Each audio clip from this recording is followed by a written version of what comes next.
bacteria. Kutis sulit ang glow up. Hello, Washi! Laundry day na naman! Yay! Anong meron? Mancha ng chocolate, Oh. putik, may libag pa! Kaya natin yan! With Pride Washing Machine Detergent, may triple stain-away formula. Tanggal ang makapit, madikit, at malupit na dumit mancha. Kaya easy-easy ang labada. Mula noon hanggang ngayon! All you need is pride. All you need is pride. ACS. Jiggy Manikad po. Bilang isang broadcaster, mahalaga sa akin ang tamang impormasyon. Sa lahat ng bagay, kahit sa food supplement, mapanuri ako. Kaya dito ako sa subok ng MX3 capsule. Ito'y may alpha, beta at gamma mangosteen. Para sa akin, sigurado ako sa MX3 capsule. Dito ako believe. Mahalagang paalala, ang MX3 capsule ay hindi gamot at hindi dapat gamiting panggamot sa anumang uri ng sakit. Maulan man, no worries na amoy kulog ang damit. Charm Fab Con. Bangong kumaka-bloom. Tanggal amoy kulog sa bango ng charm. Kaya gamit ko, Charm Fab Con with Bloom Fresh Technology. Kills 99.9% of kulog-causing bacteria. May aroma burst pa of thousands of flowers and berries. Ang sampay sa loob, no amoy kulob. Bangong kumaka-bloom sa charm. Charm Fab Con. ACS.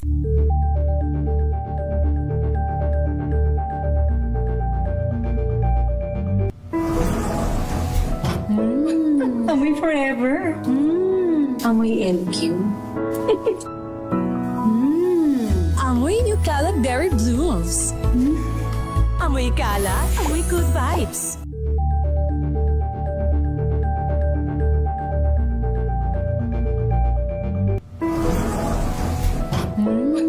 Amoy forever. Amoy LQ. Amoy New Caleb Berry Blooms. Amoy kala, amoy good vibes. Tinesting, sinuri, siniyasan. Ang resulta? Super effective ang Shield sa pagpatay ng bakterya at virus. Shield Antibacterial Soap. Believe ang mga eksperto sa Philippine Nurses Association. At si Mami, Tiwala ako sa Shield. Shield Antibacterial Soap. Napatunayang mabisa. Ang mga nurse, tiwala. ACS. Amoy forever. Amoy LQ. Amoy New Caleb Berry Blooms. Amoy kala, amoy good vibes. Tips kung paano mabilis na makatulog, alamin. This portion is brought to you by ACS Manufacturing Corporation, ISO certified, maker of world-class quality Pride detergent. Ika nga naman nila, never waste any time you can spend sleeping. Dahil sa napakaraming benepisyo nito sa katawan. Kaya naman narito ang ilang tips kung paano makatutulog kaagad. Ayon sa sleepfoundation.org, iwasan ang pagkakaroon ng nap time sa umaga o hapon. Dapat din ay iwasan ang pag-inom ng alak o kape at kumain ng kung ano-ano 2 to 3 hours bago matulog. Dahil ang pagkonsumo ng heavy meals ay maaring makasira sa iyong good night sleep.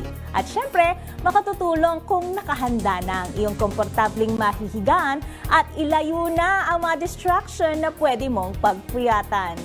This portion is brought to you by ACS Manufacturing Corporation, ISO certified, maker of world-class quality Pride detergent.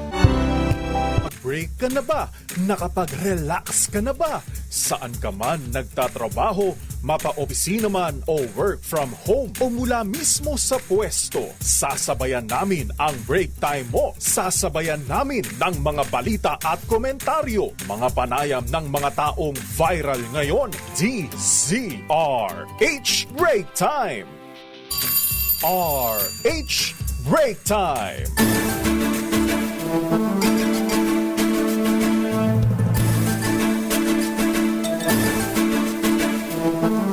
Magandang hapon, Pilipinas. Ako po si Deo Macalma. Ako naman po, Thea Petro Corpuz. At narito ang headlines ng ating mga balita ngayong araw ng Huwebes, 8 ng buwan ng Enero.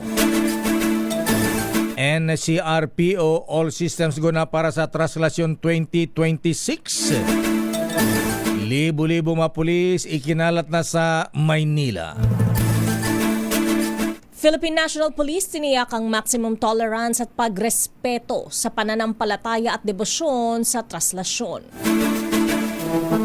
Tradisyonal na pahalik sa pong Jesus Nazareno sa Quirino Grandstand. Patuloy na dinadagsan ng mga deboto. Posibleng stampede sa Traslasyon 2026, babala ng Department of Health sa mga deboto ng Poong Jesus Nazareno.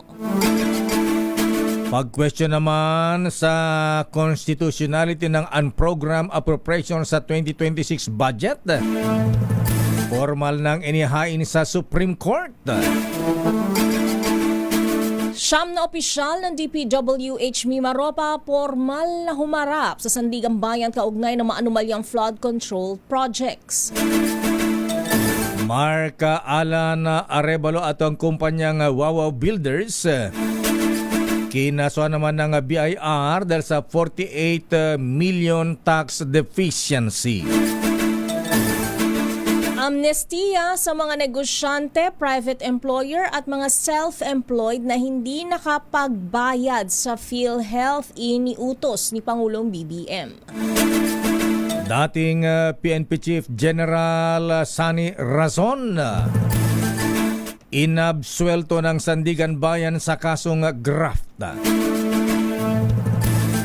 Pangulong BBM biyaheng United Arab Emirates sa susunod na linggo para sa kanyang working visit. Samantala, ina na nagbenta naman ng sariling anak online. Inaresto ng mga pulis sa Quezon City. Grabe. Walang pusong ina. At ngayon sa detalye natin mga balita, patuloy na dinadagsa ng mga deboto ang tradisyonal napahalik sa pong Jesus Nazareno sa Quirino Grandstand sa Luneta. Kanina alas 8 na umaga ay umabot na sa hanggang tapat ng kilometer 0 sa Ross Boulevard ang haba ng pila. At nagkaroon pa ng insidente ng alitan. Dahil naman sa singitan sa pila, na agad namang naawat ng mga miyembro ng Hijos del Nazareno at mga tauhan ng Manila Police District. Sinabi ni MPD na umabot na sa mahigit na 10,000 ang bilang ng mga debotong nakapila kaninang tanghali. Samantala, kanya-kanya namang diskarte ang mga nakapilang deboto upang maibsan ang pagod sa pila. Kapilan na rito ang salit-salitang pagpila ng mga magkakamag-anak. Habang iba naman ay nagbaon na ng kanilang tubig at pagkain habang nasa pila. Sanib person naman ang mga law enforcement agency, volunteers at force multipliers upang matiyak ang kaayusan at kaligtasan at kapayapaan sa buong traslasyon. Samantala, all systems go na ang National Capital Region Police Office o NCRPO para sa traslasyon ng Jesus Nazareno bukas. Formal nang isinagawa ang send-off ng security at safety forces ng hanay sa Quirino Grandstand para tiyakin ang mapayapa at ligtas na prosesyon. Sa pangunguna ni Father Ramon J. Licuanan, binasbasa ng mga pulis, sasakyan at iba pang operational resources. Ayon kay NCRPO Director Major General Anthony Aberin, fully deployed at mission ready na sila sa traslasyon na inaasahang dadagsain ng milyong-milyong deboto. Tiniyak naman ng Regional Director ang mabilis na pagtugon sa posibleng untoward incident at emergency. Tiniyak ng Philippine National Police na irerespeto nito ang paniniwala at debosyon ng mga lalawak sa traslasyon ng Jesus Nazareno sa Manila. Kaugnay nito ay pinagutos na acting PNP Chief General Jose Melencio Nartates ang pagpapatupad ng maximum tolerance at professionalismo sa religious activity. Nakiusap naman si Manila Police District Spokesperson Major Philip Ines sa mga deboto na maging responsable at sumamba at huwag daw sasampa sa andas. Narito si Major Ines. At patuloy po tayo nakikiusap sa kanila na ito po yung panahon na sabi nga natin pagdinilay-nilay. No? Ito po yung panahon na sabi nga natin, tingnan po natin na yung ating pagkilala po sa ating lumika. Ipakita po natin na tayo po talaga hindi boto at hindi po tayo panatiko. Samantala, nagbabala naman si Colonel Julius Domingo ng Public Safety Division ng PNP na handa silang mang-aresto ng mga deboto kung sila ay lalabag sa lokal na ordinansya o kaya batas, katulad na lamang sa implementasyon ng liquor ban, gun ban at firecracker ban. Narito si Colonel Julius Domingo. Involved din po yan, not only sa firearms, of course yung kung anong violation, we also included yun sa operation against illegal drugs. Samantala, magpapatupad ng signal interruption sa paligid ng mga kalsadang daraanan ng Jesus Nazareno para sa traslasyon. Ayon sa National Capital Region Police Office, bahagi ito ng mas striktong pagtitiyak ng seguridad ng mga deboto. Nakikipag-ugnayan na rin ang NCRPO sa kanilang mga counterpart agency para sa mas mabilis na pagresponde sakaling magkaroon ng biglaang banta sa mga nasa prosesyon. Sa ngayon, wala pa namang namo-monitor na banta at nanatiling mapayapa ang sitwasyon sa mga aktibidad sa Traslasyon 2026. Nagbabala naman ang Department of Health sa mga deboto laban sa panganib ng stampede na inaasahan o dahil sa inaasahang pagdagsa ng mga deboto sa Traslasyon 2026. Ayon sa DOH, ang malaking pagtitipon lalo sa mga makikitid na kalsada at masisikip na lugar ay nagpapataas naman ng panganib ng stampede na maaaring magdulot ng malubhang pinsala o kaya pagkamatay. Ilan sa mga palatandaang posible mauwi sa stampede ang malakas na tulakan ng mga tao, bigla at sabayang paggalaw ng karamihan, hirap sa pag-angat ng mga paa at kahirapan sa paghinga. Kaya ang payo ng DOH kapag napansin ang alinman sa mga senyales na ito ay agad umanong lumayo kung maaari at magtungo sa mas maluwag at ligtas na lugar. Samantala, magde-deploy ang Philippine Red Cross ng 1,261 personnel, staff at volunteers para sa full-scale humanitarian operations sa kasagsagan ng pista ng Jesus Nazareno. Ayon kay PRC Chairman Richard Gordon, tatauhan ng mga ito ang 2 field hospital, 17 first aid stations at roving teams na maglalapat na medical services sa mismong traslasyon bukas. Susuportahan sila ng 19 na ambulansya sa NCR at 20 pang unit na augmentation mula PRC Central at Southern Luzon chapters. Kabilang sa mga ilalatag ng Red Cross ay ang modular emergency medical unit na may 10 bed capacity sa emergency cases at 50 kama sa ward. Gayon din ang ilan pa nga ay may gamit na scooter at rescue boat sakaling kailanganin. Idinulog na sa Supreme Court ang protesta laban naman sa legality ng unprogrammed appropriations ng 2026 national budget. Ito ay matapos hilingin ni Caloocan City Congressman Egay Erice at Congresswoman Laila De Lima na magpalabas ng temporary restraining order ang Supreme Court laban sa controversial na unprogrammed appropriation sa budget. Sa nasabing petisyon, pinadideklara ng 2 kongresista na ang unprogrammed appropriations ay resulta ng pag-abuso sa discretion. Ayon kay De Lima, kahit na binito ito ng Pangulong Bongbong Marcos ang 90 billion pesos sa 2026 budget, nananatili pa rin ang unprogrammed appropriations na nagkakahalaga ng 150.9 million. Ipinahayag ng kongresista na dahil taon-taon ay nasisingit sa pambansang pondo ang mga unprogrammed appropriations o budget, panahon na upang magpasya ang Supreme Court kung ang alokasyon ay legal o unconstitutional. Samantala, ipinapanukala ni House Deputy Minority Leader Representative Laila De Lima na bukod sa Oversight Committee ay maipatupad din ang Cadena Act o Citizen Access and Disclosure of Expenditures for National Accountability sa Kongreso. Naipasa na ang bill sa Senado na iniakda ni Senator Bam Aquino pero di pa napagtitibay ang counterpart bill sa Kamara na layuning maipatupad ang genuine budget reforms. Sa Cadena Act, bubuo ng digital budget portal para ang mga paggastos ng gobyerno ay accessible, searchable at traceable sa buong budget cycle. Magiging mahalagaan niya ang papel ng mamamayan na susuri at kukwestiyon sa mga kahina-hinalang alokasyon at transaksyon sa pera ng bayan. Itinanggi naman ni Senator Ping Lacson ang aligasyon ni Senator Amy Marcos na meron daw iniiwasang imbestigahan ang Senate Blue Ribbon Committee na may kinalaman sa flood control scandal.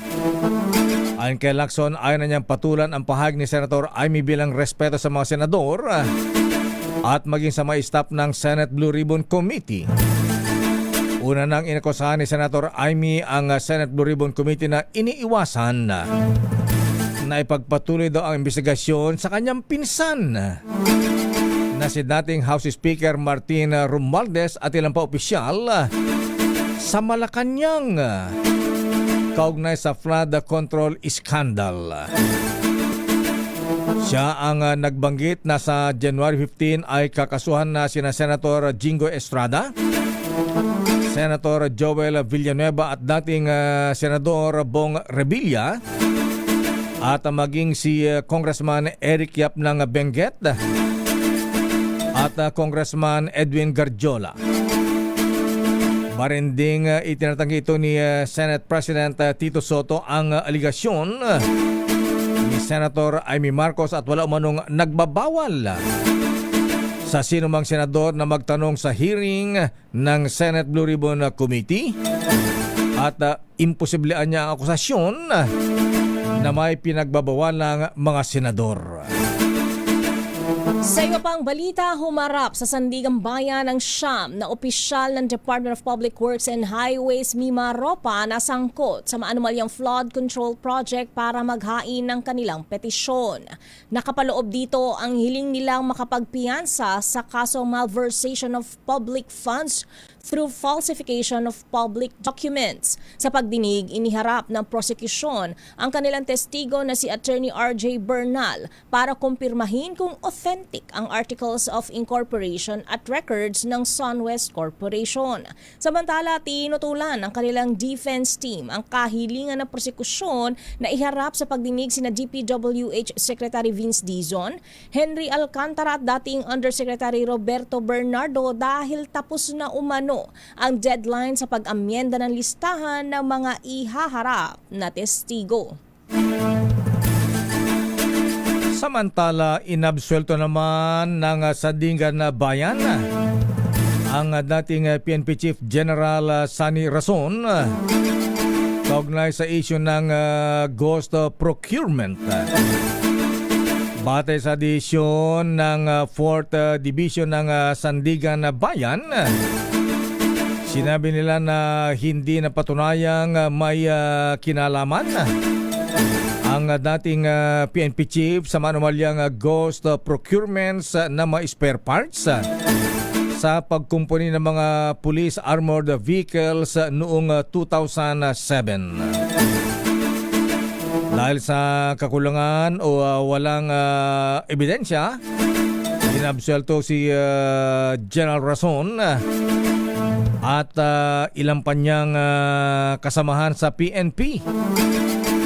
Subalit napatunayan ng mga guilty ang ilang opisyal na miyembro ng Bids and Awards Committee. Samantala, mariing pinabulaanan ng Department of Agriculture ang pahayag ng People's Budget Coalition na hindi umano properly costed ang karamihan sa mga farm-to-market roads na pinondahan sa ilalim ng 2026 National Budget. Sa isang press briefing sa Malacanang, tiniyak ni Agriculture Secretary Francisco Tiu Laurel Jr. na dumaan sa maayos na pag-aaral at costing ang mga farm-to-market road projects na ipatutupad ngayong taon. Ayon kay Tiu Laurel, nakipagkonsultasyon ang ahensya sa pribadong sektor at naglatag ng bagong costing framework para sa mga proyekto. Batay sa kanilang pagtataya, aabot sa humigit kumulang 14.5 million pesos kada kilometro ang halaga ng farm-to-market roads, kabilang na ang value-added tax at drainage system. Mas mababa umano ito kumpara sa dating costing ng Department of Public Works and Highways na umaabot sa 18 milyong piso kada kilometro. Narito ang bahagi ng pahayag ni Chura Laurel Jr.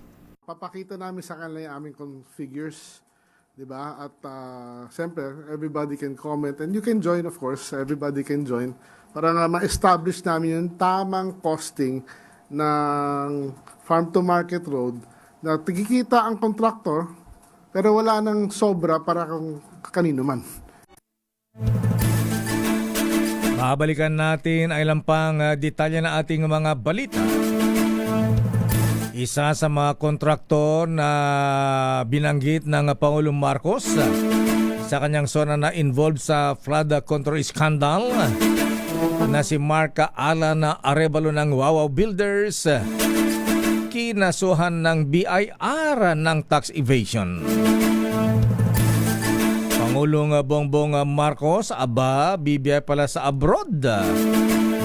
BBI patungong United Arab Emirates sa susunod na linggo. At ina naman na nagbebenta ng kanyang sariling anak online. Inaresto ang mga tauhan ng Quezon City Police. Ang detalye na mabalitang yan sa ating pagbabalik sa ating palatuntunang Break Time. RH Break Time.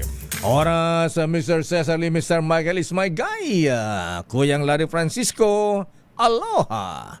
Oras alas 4:30. Ang oras.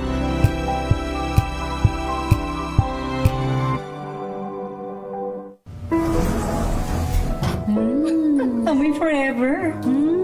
Amoy LQ.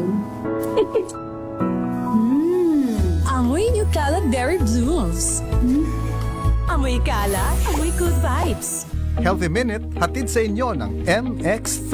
Hi, this is Dr. Edwin Bien. Namamanhid po ba yung kamay ninyo? Sa umaga, paggising po ninyo, ganun din ang inyong talampakan na parang makapal ito? Yung paglakad po ba ninyo, hindi na pantay dahil parang hinihila po ninyo ang kalahati ng inyong katawan? Yung mukha po ba ninyo, ganun din, hindi na rin pantay kapag nagsasalita kayo? Maaaring ito ay senyales na humihina ang daloy ng dugo sa inyong mga utak. Naaapektuhan ang ating mga ugat. Ito ay tinatawag na neuropathy. At kung ito ay patuloy na mangyayari, delikado. Baka mamaya may nagbabara na po na ugat sa ating ulo. Iwasan po natin ang mga pagkain na maaaring maging dahilan ng pagbabara. Iwasan din po natin ang tayo ay nagbibilad ng matagal sa initan. Iwasan din natin ang sobrang napapagod tayo at tayo ay dehydrated na. Ang lahat ng ito ay tinatawag na stroke noong araw or brain attack sa ngayon. Alagaan natin ang ating mga utak. Nag-iisa lang ito Kailangan padaluyan ng maganda ang dugo dito. And of course, bukod sa inirereseta ng inyong mga doktor, maaari po ninyong isabay ang pag-inom ng mga suplemento at kung mamimili rin lang sila ng kanilang suplemento para sa akin, ang isang natural supplement gaya ng MX3 na hango sa balat ng mangustin or pericarp ay isang magandang choice para sa kalusugan. I-try po ninyo at available na ito sa merkado. At syempre, sinasabi nga, galaw-galaw, baka may stroke. Muli, this is Dr. Edwin Bien. Let us all stay healthy. Healthy Minute, hatid sa inyo ng MX3. Amoy forever. Amoy LQ. Amoy New Calab Berry Blooms. Amoy kalat, amoy good vibes. This portion is brought to you by ACS Manufacturing Corporation, ISO certified, maker of world-class quality Pride detergent. Kung ating titignan, natural o likas na sa atin ang sumulat. Bata pa lamang tayo ay tinuturuan na tayong sumulat upang mas madali nating masabi ang mga gusto nating sabihin at syempre upang matuto na rin. Ngunit sinasabi ng mga eksperto, ang simpleng pagsusulat pala ay isa na ring matatawag na therapeutic activity kung saan isang paraan para ito para mailabas ang ating stress at paraan rin para alagaan ang ating mental health. Sa pag-aaral ni Madeline Schoffel at mga kasama nito, sa 76 na family participants, 85% ang nagsasabing nakatutulong ang pagsusulat sa kanila upang matanggal ang kanilang stress. At 59% naman ang nagsasabing itutuloy nila ang gawaing ito. Ayon naman kay Dr. Sarah Benz, isang occupational therapist, may 4 na pangunahing benepisyo ang makukuha sa pagsulat at paggawa ng journals. Una, ang pagsulat o paggawa daw ng journal ay maaaring makatulong sa paggamot ng ating depression. Ayon sa mga pag-aaral, ang pagsulat partikular sa pamamagitan ng expressive writing ay makatutulong sa pag-alis o bawasan ang sintomas ng iyong depression. Pangalawa, sa paraang pagsusulat ng mga positibong aspeto mo, pagsulat ng iyong kwento at past experiences at pagbuo rin ng mga positibong pananaw mula dito ay maaari na bawasan ang sintomas ng iyong anxiety. Ito ay tinatawag na positive affect journaling. Pangatlo, ang pagsusulat at paggawa ng journal ay maaaring bawasan ang sintomas ng may mga post-traumatic stress disorder o PTSD o yung mga taong may mga traumatic experiences at iba pang mental disorder. Panghuli, maaari rin itong i-improve ang ating tinatawag na self-distancing o ang abilidad ng isang tao na makapagmuni-muni mag-focus sa mga nakalipas na mga emosyon, labis na iniisip at pangyayari. Pagbibigay din naman ng mga eksperto, maraming pamamaraan para maging epektibo ang iyong pagsusulat. Ngunit nakadepende pa rin ito sa compatibility ng coping mechanism ng isang tao. Kaya naman, sa simpleng pagsusulat ng ating journals, mas matututunan nating i-appreciate ang ating sarili at success sa ating buhay.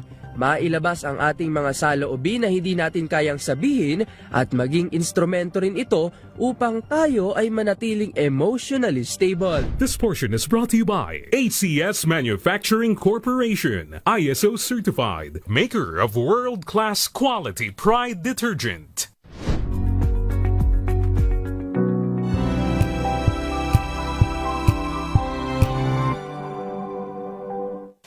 Maulan man, no worries na amoy kulong ang damit. Charm Fab Con, bangong kumakabloom, tanggal amoy kulog sa bango ng charm. Kaya gamit ko, Charm Fab Con with Bloom Fresh Technology. Kills 99.9% of kulob-causing bacteria. May aroma burst pa of thousands of flowers and berries. Ang sampay sa loob, no amoy kulob. Bangong kumakabloom sa charm. Charm Fab Con. ACS.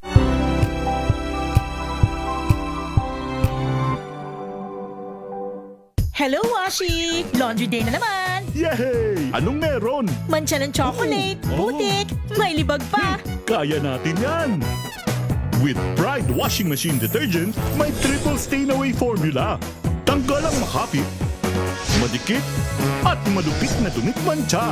Kaya easy-easy ang labada. Mula noon hanggang ngayon! All you need is pride. All you need is pride. ACS.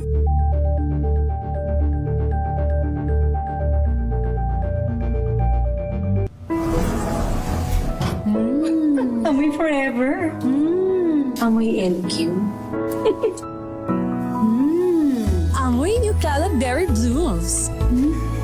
Amoy kalat, amoy good vibes.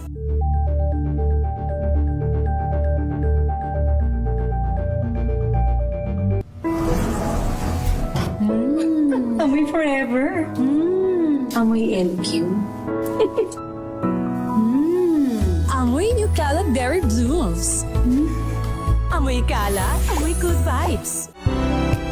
sa flood control projects. Sa bagay, Miss Let, naniniwala tayo dyan dahil matino, ha? At mayaman na yung DA Secretary Chula Aurel, bilyonaryo yan.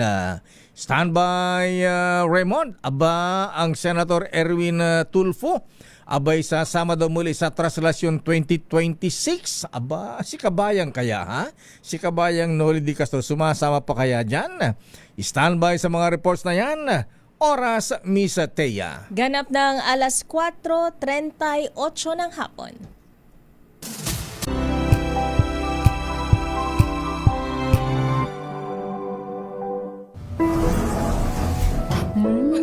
Amoy forever. Amoy LQ. Amoy New Caleb Berry Blooms.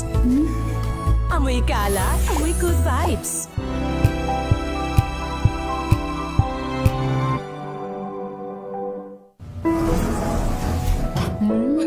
Amoy forever. Amoy LQ. Amoy New Caleb Berry Blooms. Amoy kalat, amoy good vibes.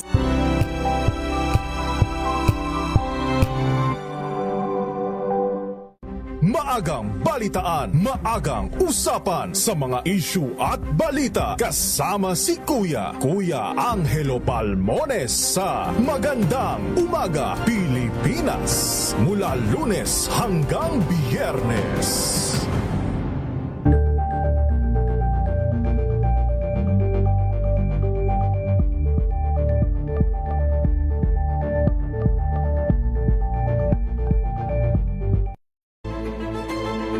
Pakikinggan ang bawat panig. When you fight for justice, think about the queer people. Kung hindi kami magkukwento, sino ang magkukwento para sa amin? Ang mga panawagan, ipababatid. Hindi talaga ito masusing pinag-aralan ng gobyerno. The women who are beaten and abused. It's time to listen to their voices. Tunghayan ang iba't ibang boses, mga kwento mula sa iba't ibang anggulo. Dito lang sa Point of View. Mapapanood tuwing linggo, alas 12 ng tanghali sa DZRH TV.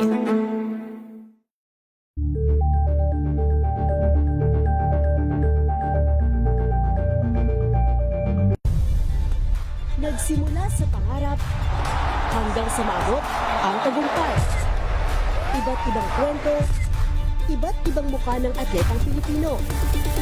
Mas pinatindi, mas pinalakas, at mas pinaaksyon. Break time! Oras sa Miss Thea. Ganap ng alas 4:41. Bago ating mga balita at mga reports, abay batiin ko lang ng happy birthday ang magbibigay yata ng bonus. Yan. Mr. Robert Pua. Happy birthday, boss! Sir Robert, ayan, Dinoti Professor. Ayan. Happy birthday, pare ko, ha? Happy birthday din kay Glisel Jan Hortaleza Cadorna.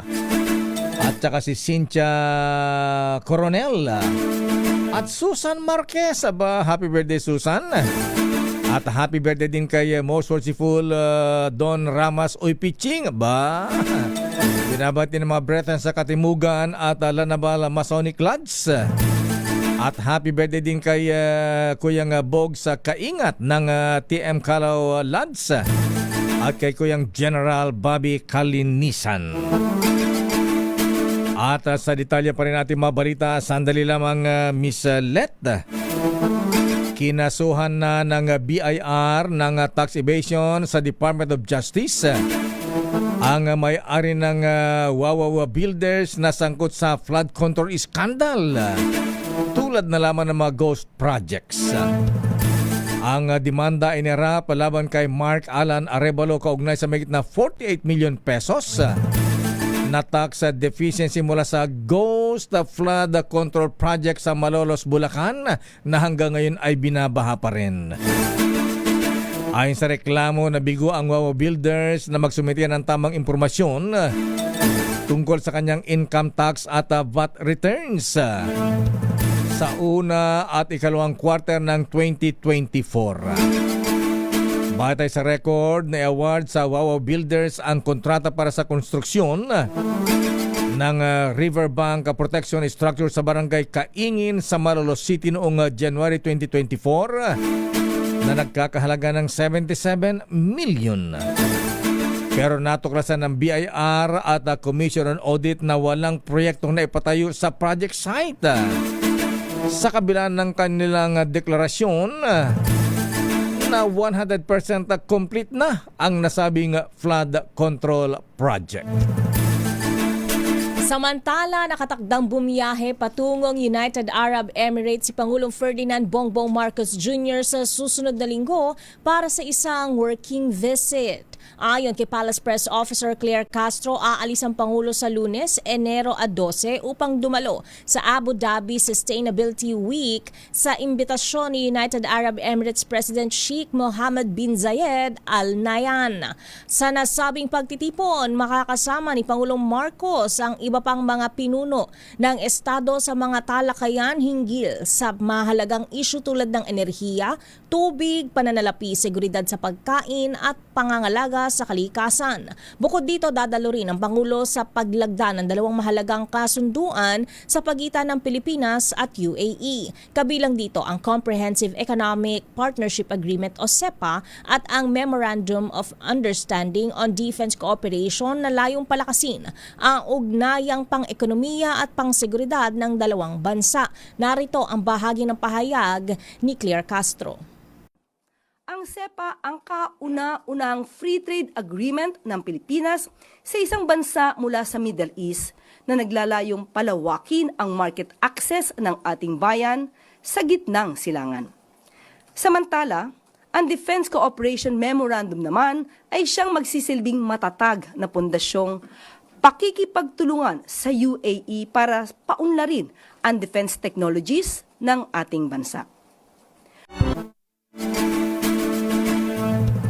Sa ating mga reports mula sa Malacanang, Agriculture Secretary Francisco Chu Laurel tiniyak na hindi matutulad ang farm-to-market roads sa nangyaring flood control project sa DPWH.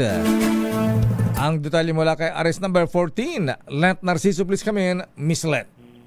Lakay Misteria, nakataya daw ang pangalan ni Pangulong Ferdinand Marcos Jr. at Agriculture Secretary Francisco Chu Laurel Jr.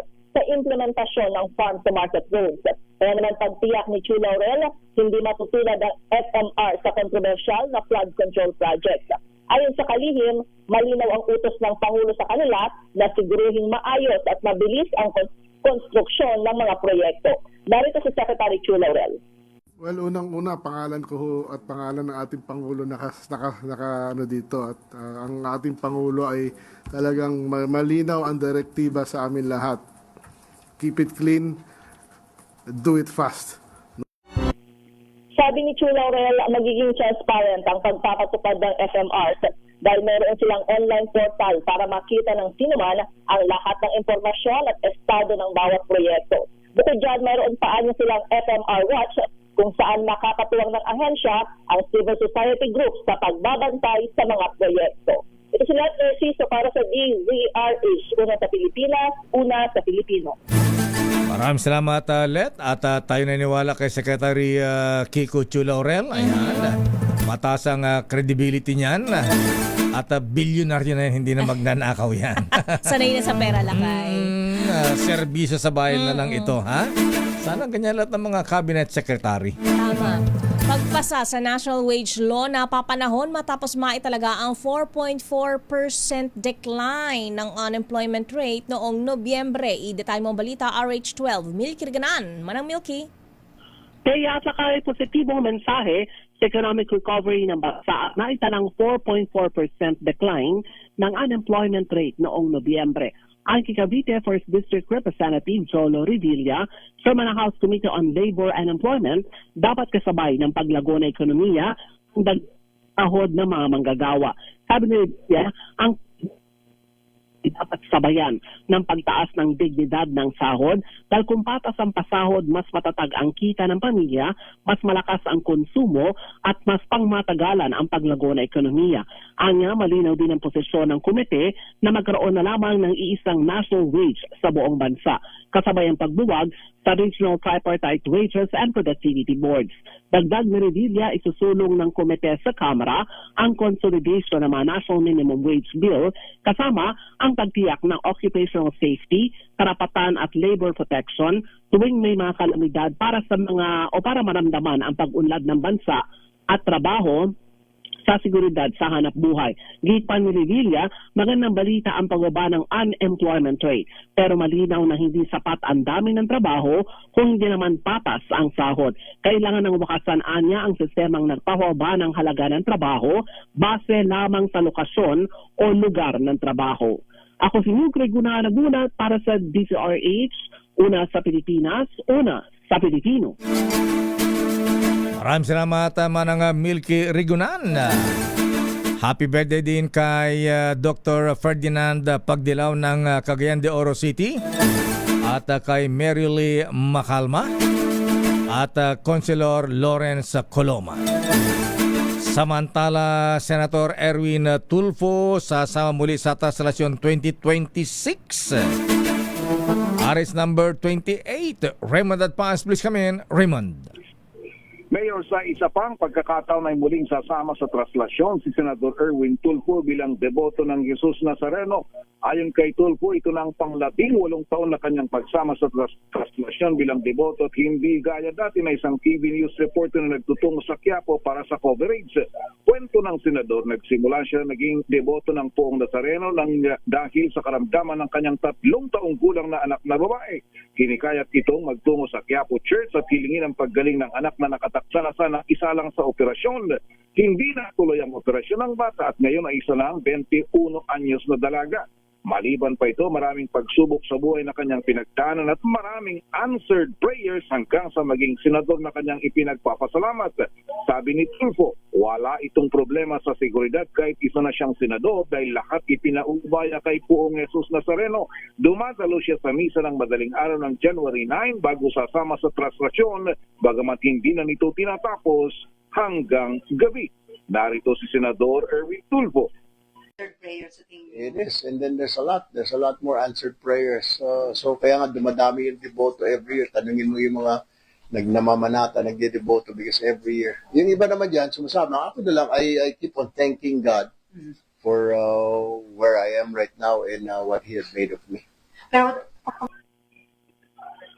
Ang bahagi ng pahayag ni Senador Erwin Tulfo. Ito si RH 28, Raymond Advas para sa DZRH, una sa Pilipinas, una sa Pilipino. Maraming salamat Lakay Raymond. Samantala, tradisyonal na pahalik sa Quirino Grandstand, patuloy na dinadagsa ng mga deboto. Idatay mong balitang yan, RH 27, Noche Kakas. Noche. Miss Tayata Lakay, lalo pang kumapal ang bilang ng mga deboto sa pila ng pahalik sa Jesus Nazareno dito sa Quirino Grandstand. Umaabot na sa 18,600 ang crowd estimate ng Manila Police District. Dahil dito Lakay at ang Miss Taya nasa Manila Hotel o sa Katigbak Street na umaabot ang pila kung saan 4 na beses ang balik sa may Rojas Boulevard bago makarating dito sa may Calao Street. Sa yon, cleared na rin ito Lakay ang daraanan ng anda sa traslasyon ng Jesus Nazareno bukas ng umaga, kapistahan ng Quiapo. Nakalatag na rin Lakay, Miss Teya, ang kapulisan dito sa bisinidad ng Manila Hotel para sa seguridad at crowd control sa usad ng anda sa bukas.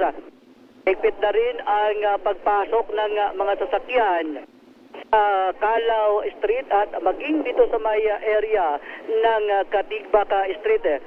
Hindi naman nakaporma Lakay at Miss Teya itong mga vendors sa mismong pila ng mga deboto papasok ng Quirino Grandstand dahil may palaging umiikot na nagbabantay, itinataboy sila doon naman sa northbound lane ng Rojas Boulevard. sa may southbound lane ng Rosa Boulevard, Kasilakay at Mestaya ay palaging may umiikot na kapulisan para itaboy sila at hindi makaabala dito sa pila ng mga deboto na papasok ng Quirino Grandstand. So yan ang sitwasyon dito sa may Quirino Grandstand kung saan patuloy ang pahalik sa Jesus Nazareno. Arit sa 27, Luchikaka sa DZRH. Una sa Pilipinas, una sa Pilipino. Maraming salamat, Noche Kakas.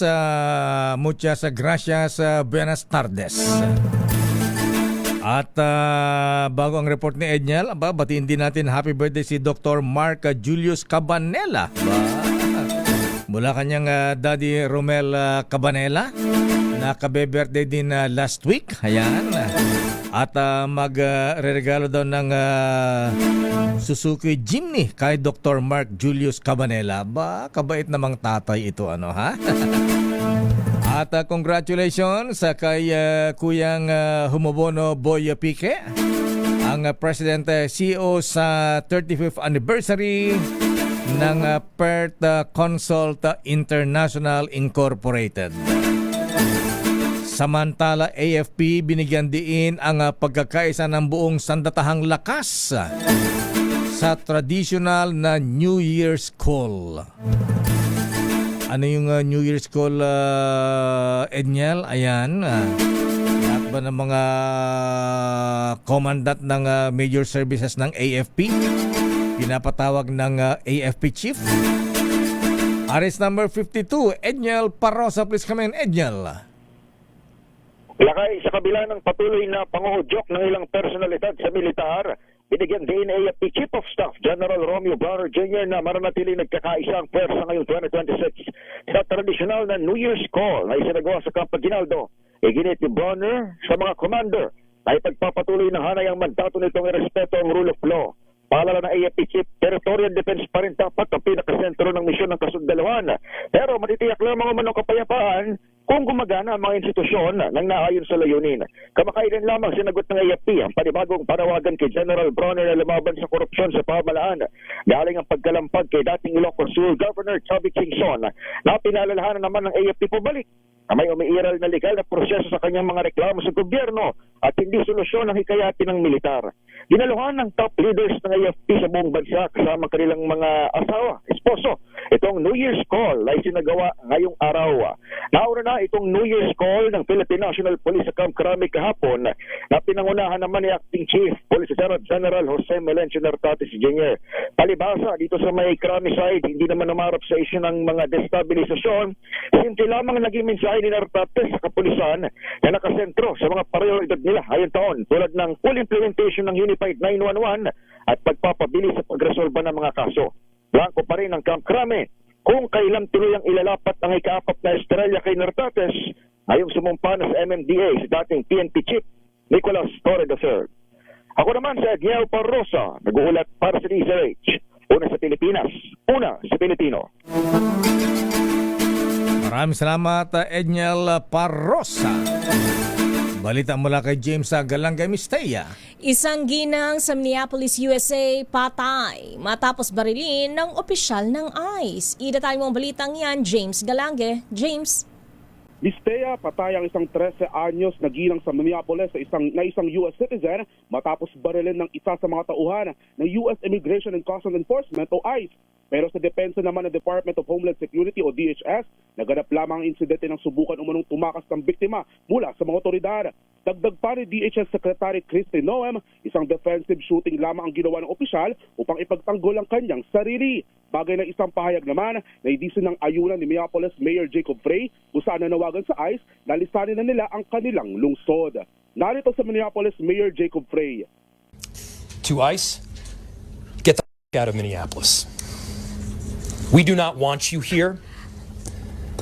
Your stated reason for being in this city is to create some kind of safety, and you are doing exactly the opposite.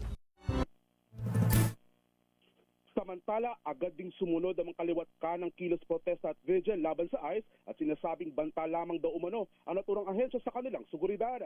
Matatandang i-deploy ang mahigit 2,000 ICE agents sa Minneapolis dahil sa mga napaulat na bilang ng mga nakatirang undocumented immigrants sa nasabing lugar. Bahagi lamang din ito sa kampanya ni US President Donald Trump na patalsikin sa Amerika ang mga nasabing migrante. Ito si James Galangi ng DZRH TV, una sa Pilipinas, una sa Pilipino. Mukha naman, babae, binaril pa. Kung tumakas, sana yung gulong na lang ng sasakyan ng binaril. Correct. Diba?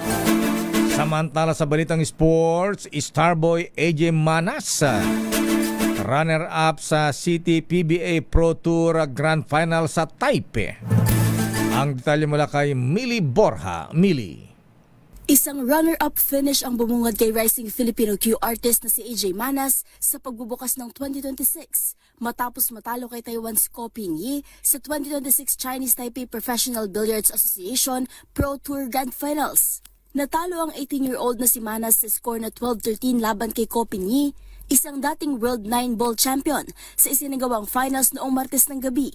Maagang umarangkada ang Filipino Q artist matapos kumuha ng 3-0 na kalamangan laban sa home bet. Subalit nakabawi ang veteranong Taiwanese at nanalo ng 3 sunod na rack upang itabla ang score sa 3-3. Muling nakabawi si Manas at umabante sa 7-3 matapos makita ang kanyang ritmo. Nauna ring nakahilang Filipino at 12-8, ngunit pumalya sa 1 ball na nagbigay ng pagkakataon kay Ko Ping-yi na makabawi.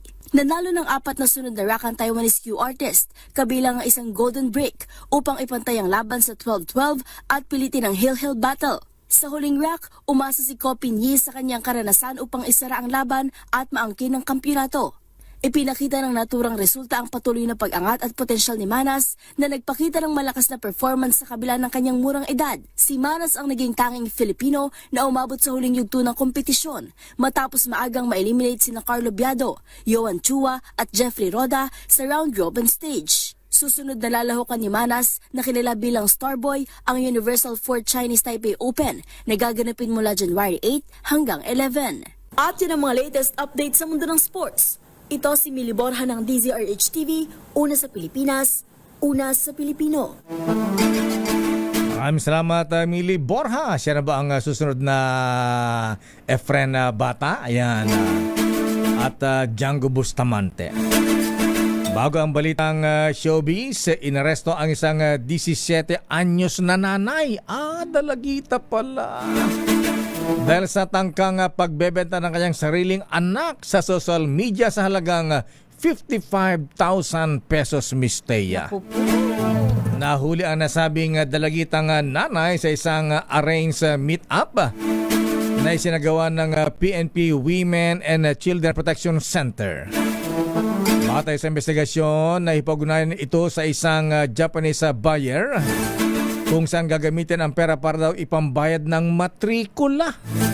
Estudyante ba siya? Nasa kustodiya na ng Quezon City Social Services Department ang sanggol habang iniimbestigan din naman ang tatay ng bata. O nga, asan yung tatay? Sabi ng Quezon City Police, nasa above average o aware na ang nanay sa ginawa nitong planong pagbebenta base sa isinagawang pagsusuri. Dahil dito ay marap ang nasabing dalagitang ina sa paglabag sa Expanded Anti-Trafficking in Persons Act at Special Protection of Children Against Abuse, Exploitation and Discrimination Act. Grabe. Yan ang epekto na si Miss Thea, ha? Ang teenage pregnancy. Correct. Hindi pa ready.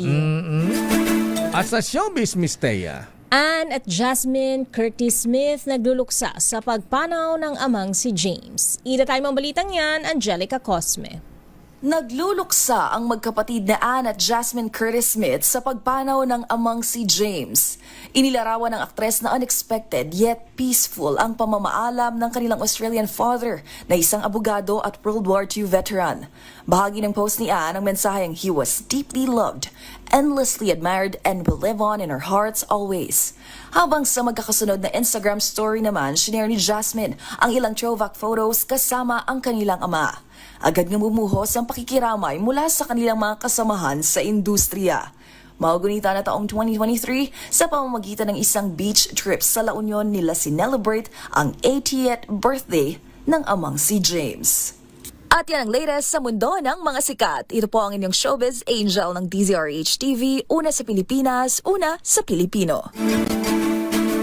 Maraming salamat, Angelica Cosme. Ilan bang magkapatid sina? Parang tatlo sila lalaki, parang may bunsong lalaki pa. Pero non-showbiz. At sabi naman ating business correspondent, Mr. Michael Ismaygay. How much? Mataas pa rin ang palitan ng dollar, Miss Taya. 59 pesos pa rin. Pero tumatag ng konti kumpara kahapon dahil ngayon ay 59 pesos and 17 centavos per dollar. Samantalang kahapon ay 59.35. At yan ang kabuuan nating palatuntunang break time. Ako po si Deo Macalma. Ako naman po, Thea Petro Carpuz. Antabayan ang susunod na ang mabalansyadong balita, Henry Ure at Miss Kay Karen Oyong. Oras ganap ng alas 5:04.